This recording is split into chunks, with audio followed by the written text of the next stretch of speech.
మనము రోజూ చూసే మ్యాప్లున్నాయే వాటిల్లో మనకు తెలియని ఓ రహస్య భాష దాగుంది. అవును, అదొక సీక్రెట్ కోడ్ లాంటిదే. ఈరోజు మనం ఆ కోడ్ని ఎలా క్రాక్ చెయ్యాలో నేర్చుకుందాం. ఒక మ్యాప్ని నిపుణుడిలా ఎలా చదవాలో తెలుసుకుందాం. ఇంకెందుకు ఆలస్యం, మొదలు పెడదామా? మనం మ్యాప్ నిపుణులుగా మారే ఈ ప్రయాణంలో ఈ 6 ముఖ్యమైన అంశాల గురించి తెలుసుకోబోతున్నాం. ఇవే మన రోడ్ మ్యాప్ అన్నమాట. సరే, ముందుగా అసలు మ్యాప్లు ఎందుకు అవసరం, అవి ఏ సమస్యనో పరిష్కరించడానికి పుట్టాయో చూద్దాం. ఓకే, ఒక చిన్న విషయం ఊహించుకోండి. ఒక రబ్బర్ బంతి మీద బొమ్మ గీసి దాన్ని చాపలాగా పరచడానికి ప్రయత్నిస్తే ఏమవుతుంది? బొమ్మ కొంచెం సాగుతుంది, వంగిపోతుంది కదా. గుండ్రటి భూమిని ఒక ఫ్లాట్ కాగితంపై గీసినప్పుడు కూడా సరిగ్గా ఇలాగే జరుగుతుంది. ఆకారం కొద్దిగా మారడమనేది తప్పదు. గ్లోబ్ చూడ్డానికి బావుంటుంది, భూమి మొత్తం ఎలా ఉంటుందో చూపిస్తుంది. కాని మన ఊరి గురించి లేదా మన పట్టణం గురించి వివరాలు కావాలంటే అప్పుడు గ్లోబ్ అంతగా పనికిరాదు. అందుకే మనకు మ్యాప్లు అవసరం. అవి మనకు కావాల్సిన చిన్న ప్రాంతాన్ని కూడా వివరంగా చూపిస్తాయి. అంటే సింపుల్గా చెప్పాలంటే మ్యాప్ అంటే ఏంటంటే ఈ విశాలమైన భూమిని లేదా దానిలోని కొంత భాగాన్ని సరైన కొలతలతో, అంటే ఒక స్కేల్ ప్రకారం ఒక ఫ్లాట్ పేపర్ మీద గీయడమన్నమాట. సరే, భూమిని ఎలా చదును చెయ్యాలో అర్థమైంది. కానీ అన్ని మ్యాపులు ఒకేలా ఉండవు. ఒక్కో పనికి ఒక్కో రకమైన మ్యాప్ కావాలి. ముఖ్యంగా 3 రకాలుంటాయి. భౌతిక మ్యాప్లు, ఇవి మనకు కొండలు, నదులు, సముద్రాలు లాంటి సహజమైన విషయాలు చూపిస్తాయి. తర్వాత రాజకీయ మ్యాప్లు, ఇవి దేశాలు, రాష్ట్రాలు, వాటి సరిహద్దులను చూపిస్తాయి. ఇక మూడోది థీమాటిక్ మ్యాప్లు, ఇవి ఒక నిర్దిష్ట విషయం మీద ఫోకస్ చేస్తాయి. రోడ్లు ఎలా ఉన్నాయి, ఎక్కడెక్కడ వర్షాలు పడతాయి, ఇలాంటివన్నమాట. రైట్, ఇక మనం మ్యాప్ రహస్యాలను ఛేదించే మొదటికే దగ్గరకొచ్చేశాం. అదే స్కేల్. ఒక నగరాన్ని చిన్న కాగితంపైకి తీసుకొచ్చే మ్యాజిక్ ఇదే. అసలు స్కేల్ అంటే ఏంటి? చాలా సింపుల్. భూమి మీద ఉన్న నిజమైన దూరానికి, మ్యాప్లో మనం చూసే దూరానికి మధ్య ఉన్న సంబంధమే స్కేల్. ఉదాహరణకి మ్యాప్లో 2 సెంటీమీటర్లుంటే నిజానికి అది 10 కిలోమీటర్లవ్వచ్చు. ఈ లెక్కే మ్యాప్కి ప్రాణం. ఇక్కడొక చిన్న కన్ఫ్యూజన్ ఉంటుంది. లార్జ్ స్కేల్ అనగానే ఏదో పెద్ద ఏరియా అనుకుంటాం, కానీ కాదు.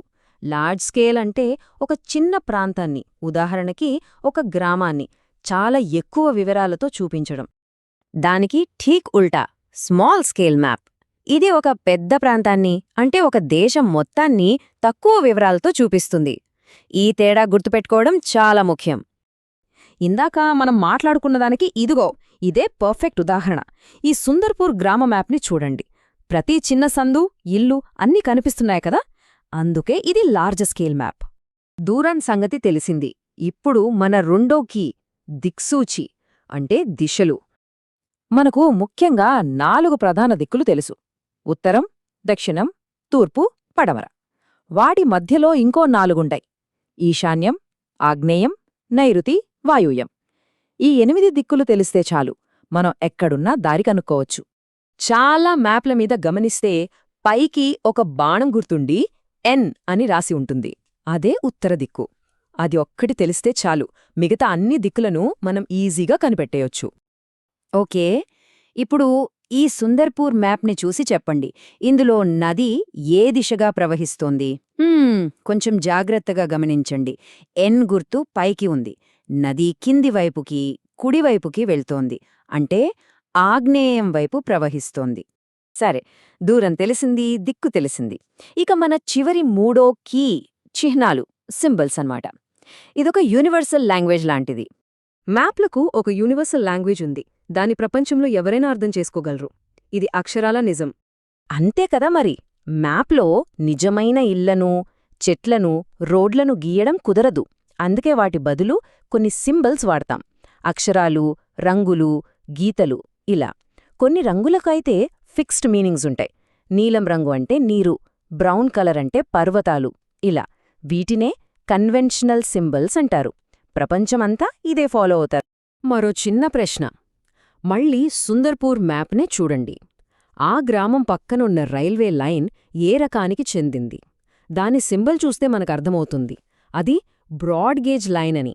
ఇప్పుడు మనకు మ్యాప్ రహస్యాలన్నీ తెలిసిపోయాయి. మరి ఈ జ్ఞానంతో అసలు మ్యాప్కి, స్కెచ్కి, ప్లాన్కి ఉన్న తేడా ఏంటో చూద్దాం. చూడండి, మ్యాప్ అంటే ఖచ్చితమైన కొలతలతో, అంటే స్కేల్తో ఉంటుంది. స్కెచ్ అనేది మనం జ్ఞాపకం పెట్టుకుని రఫ్గా గీసేది. దీనికి స్కేల్ లాంటివి ఉండవు. చిరునామా కోసం గీస్తాం కదా, అలా. ఇక ప్లాన్ అంటే ఒక ఇల్లు లేదా ఒక గది లాంటి చిన్న ప్రదేశాన్ని చాలా వివరంగా పెద్ద స్కేల్తో చూపిస్తుంది. అంతే. ఇప్పుడు మ్యాప్ కోడ్ని మీరు అన్లాక్ చేసేశారు. గుర్తుంచుకోండి, దూరం, దిశ, చిహ్నాలు ఈ మూడే ఏ మ్యాప్నైనా చదవడానికి కావలసిన కీలకాంశాలు. చివరగా ఒక ప్రశ్న. ఈ రోజుల్లో మనం గూగుల్ మ్యాప్స్ లాంటివి వాడుతున్నాం. అవి మనతో మాట్లాడతాయి, దారి కూడా అవే చూపిస్తాయి. మరి ఇలాంటి టెక్నాలజీ వెనక కూడా ఇందాక మనం నేర్చుకున్న స్కేల్, దిశ, చిహ్నాలు అనే ప్రాథమిక సూత్రాలు పనిచేస్తున్నాయంటారా? దీని గురించి ఆలోచించండి.